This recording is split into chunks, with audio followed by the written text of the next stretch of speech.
Hello, नमस्कार. Welcome to Arthaniti. मी गजानन वस्के.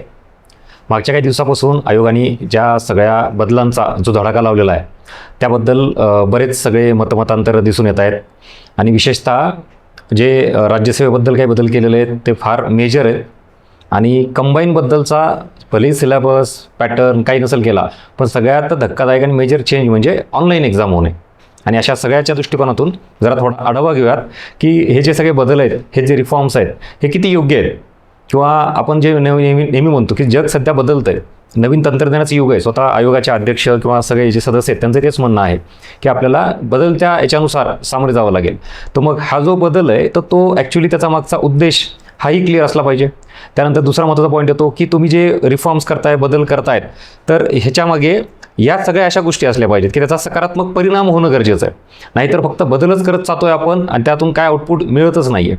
मागच्या काही वर्षांचा आढावा घेऊयात आपण की हे जे सगळे बदल आहेत, रिफॉर्म्स आहेत आयोगाचे, हे कितपत विद्यार्थ्याच्या हिताचं समोर ठेवून केलेले बदल आहेत का मग फक्त एक्सपर्टला, आयोगाला किंवा अजून काही जे कुठले सदस्य अध्यक्ष असतात त्यांना जे वाटतं त्याच्या पद्धतीने सगळं चाललंय. एकंदरीत आढावा घेऊयात. बघा, बदल हे चांगले असतात का? तर डेफिनेटली काळानुसार बदलले पाहिजे. तुम्ही एखादी संस्था घ्या, देश घ्या, एखादा व्यक्ती घ्या, काही याच्यामध्ये त्याला बदल करावाच लागतो, ज्याला आपण रिफॉर्म म्हणतो, सुधारणा म्हणतो. ज्या आपण इकॉनॉमिक्समध्ये पण अख्खा एक टॉपिक बघतो बघा, इकॉनॉमिक रिफॉर्म्स.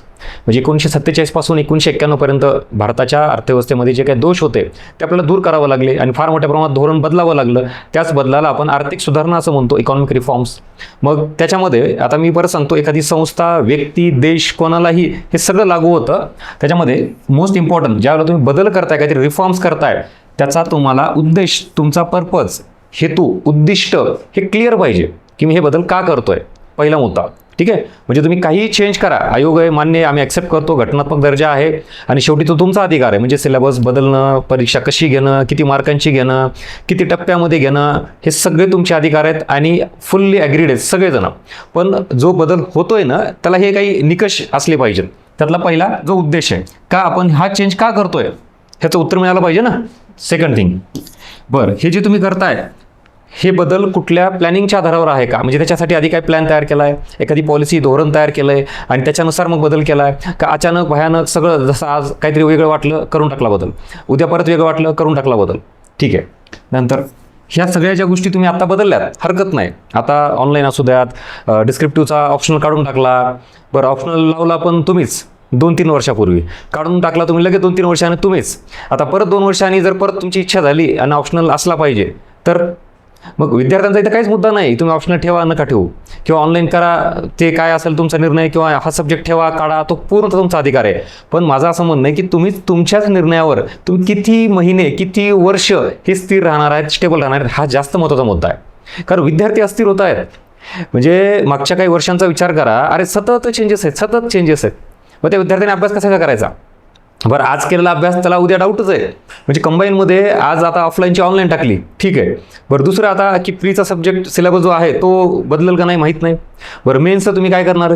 मग अशा सगळ्या गोष्टी सतत कंटिन्युअस जे चेंजेस असतील तर मग काय स्टॅबिलिटी नावाची काही गोष्ट असते का नाही? आपण इकॉनॉमिक्समध्ये पण बघतो, स्टेबल म्हणजे सरळ कुठले सरकार आले काय म्हणतं, आम्ही स्थिर सरकार देणार. कशासाठी? विकासासाठी. मग स्थिर सरकार जसं गरजेचं आहे तसं स्थिर आयोगसुद्धा गरजेचा आहे. विद्यार्थ्यांना जर पोस्ट मिळवायची असेल कुठली, अशा अस्थिरतेमध्ये विद्यार्थी अभ्यास नाही करू शकत. त्यामुळे जे काय आहे ना ते लॉंग टर्म असलं पाहिजे.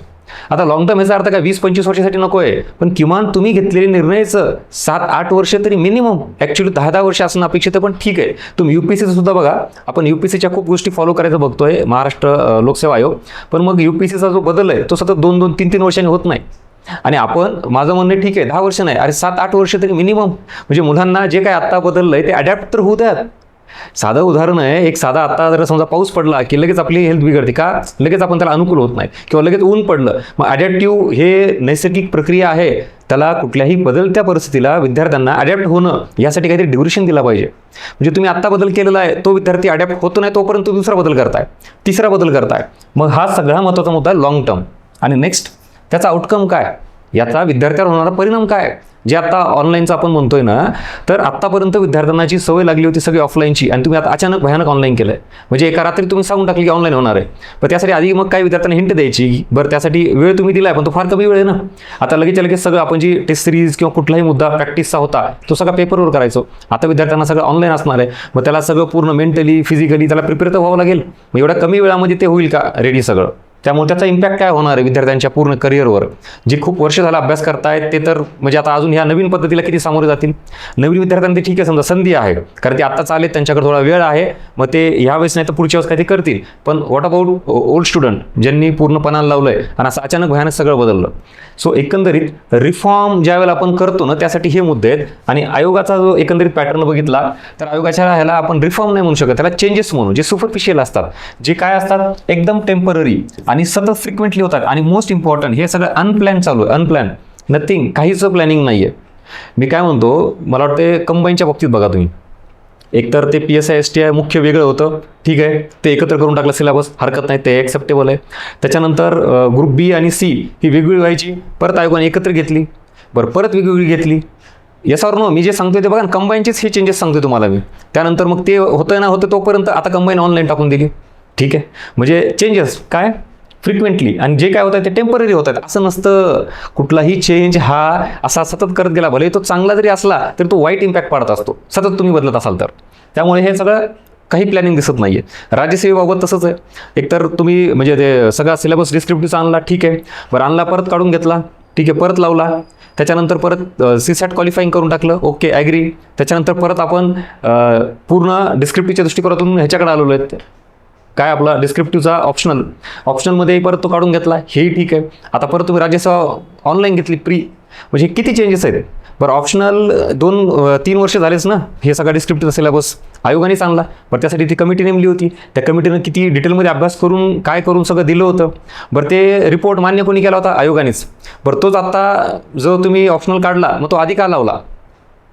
हा प्रश्न खरंच पडण्यासारखा आहे. म्हणजे विद्यार्थ्यांच्या ह्याच्यात काहीच नाही आहे. विद्यार्थी विरोध करतोय, आंदोलन करतोय, हा मुद्दा तुम्ही जे निगेटिव्ह घेताय ना, तर माझं म्हणणं आहे विद्यार्थ्याला आंदोलन करायची वेळ काय येते. मुळात त्याची सुद्धा इच्छा नाही आहे की मी अभ्यास करून आंदोलन करावं. कुठल्या विद्यार्थ्याला वाटतं सांगा की मी असं आंदोलनात वेळ वाया घालायचा, टाइमपास करायचा? त्याला सगळ्यांना अभ्यास करायचा, प्रत्येक विद्यार्थ्यांना. पण ही वेळ काय येते, कारण आयोगच स्वतःच्या निर्णयावर ठाम नाही आहे. पूर्णतः आयोगाचा जो अधिकार आहे तो आयोगाने वापरावा. तुम्हाला पाहिजे तशी परीक्षा, पाहिजे तो सिलेबस काढा, टाका, किती मार्कांना घ्यायचा आहे, ईच अँड एव्हरीथिंग कम्प्लीट तुमचा अधिकार आहे. पण विषय तो येतो की हे असं सतत बदलू नका. तुम्हीच सगळं ॲक्सेप्ट केलं, तुम्हीच परत काढून घेतलं, तुम्ही ह्याच्यातला हाच बदल केला, तोच केला. बरं ह्याच्यासाठी आधी काही थोडी इन्फॉर्मेशन जरी विद्यार्थ्यांना दिली असती की पुढच्या 1 वर्षांनी 1.5 वर्षांनी असं प्लॅन चालला आहे, येस विद्यार्थी मेंटली प्रिपेअर होत आहेत, किंवा त्यांना असं वाटतं की नाही आता हे सगळे एवढे बदल मला झेपत नाहीत, मी प्लॅन B बघतोय. पण असं काही नाही, अचानक भयानक रात्री नोटिफिकेशन काढून टाकायचं आणि बघा काय करायचं ते. आता तुम्ही म्हणताय की आम्ही सक्षम आहेत, आम्ही सगळं व्यवस्थित घेऊ, हरकत नाही, तो विश्वास आहे MPSCवर. पण मुद्दा तो नंतरचा झाला. आता त्याच्या अगोदर मुद्दा हा आहे की विद्यार्थ्यांनी कसं तयार राहायचं. अचानक तिथं सगळं ऑनलाईन स्क्रीनवर प्रश्न असणार आहेत, ते मॅथ आणि रिजनिंगचे कॅल्क्युलेशन करायचे असतात, ते कसं करणार, किंवा ती सवय लागली एलिमिनेशन वगैरे ते काहीच करणार नाही. टेक्निकल ग्लिच वगैरे हा तर नंतरचा विषय आला. अजून तिथं काही माऊस बंद पडला, काही झाला तर तो त्याला कोण जबाबदार. म्हणजे सगळे N number of question raise झालेत. आणि आता विद्यार्थी अभ्यास सोडून हा सगळ्या इतर काही टेक्निकल प्रॉब्लेममुळे पॅनिक झालेला आहे. आणि ह्याच्यात वेळ निघून गेल्यानंतर आता तुम्ही जर समजा रेटलंच तसं आम्हाला घ्यायचंच सगळं, तर मग आता तो अभ्यास करून कशी एक्झाम देणार आहे.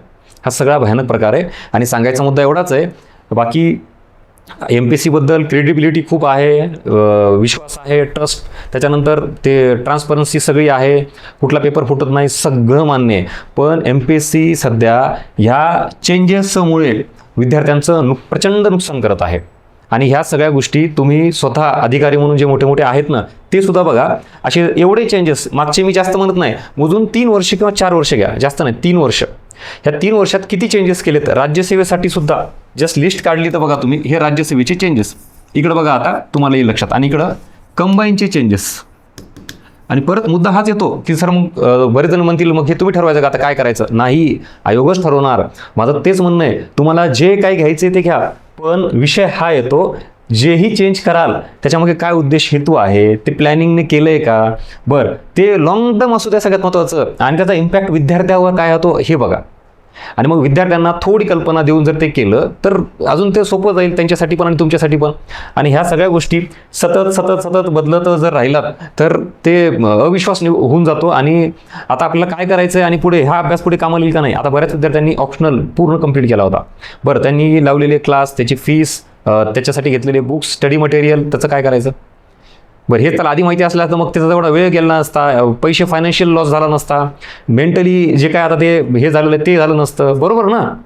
ऑप्शनल जर काढायचा होता तर मग 2 वर्षापूर्वी लावला का. आणि सेम आता जर तुम्ही तसंच तुमचेच निर्णय आधी जे एक्सेप्ट केलेले ते परत काढता, हे करता म्हणल्यावर सगळं पुढे असंच असणार आहे. आणि एकंदरीत आता आयोगाने एवढं तरी सांगावं मग की बाबांनो, हो, आता हे जे चेंजेस आहेत हे मात्र काही वर्षांसाठी तरी स्थिर राहतील, एवढी ग्वाही आता खरंच अध्यक्षांनी देणं अपेक्षित आहे. विद्यार्थ्यांना तुम्ही भेटा, बोला. म्हणजे आता आम्ही जे टचमध्ये आहोत ना विद्यार्थ्यांच्या, तर ते लक्षात येतं. आणि हे सगळं मांडण्याचं कारण एकमेव आहे की तुमचे निर्णय असू द्यात ते विद्यार्थी हिताचे असू द्यात. बाकी असंही क्लासवाल्यांना निगेटिव्ह ठरवलं जातं, क्लासवाले हे करतात, सगळं खरं आहे.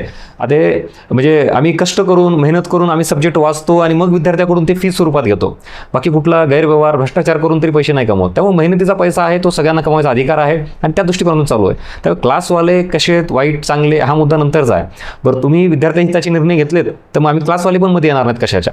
कारण आमचा मुद्दा तोच आहे की ह्या सगळ्यांचा जो काही प्रकार आहे तो विद्यार्थ्यांना जास्त निगेटिव्ह इम्पॅक्ट करणार आहे.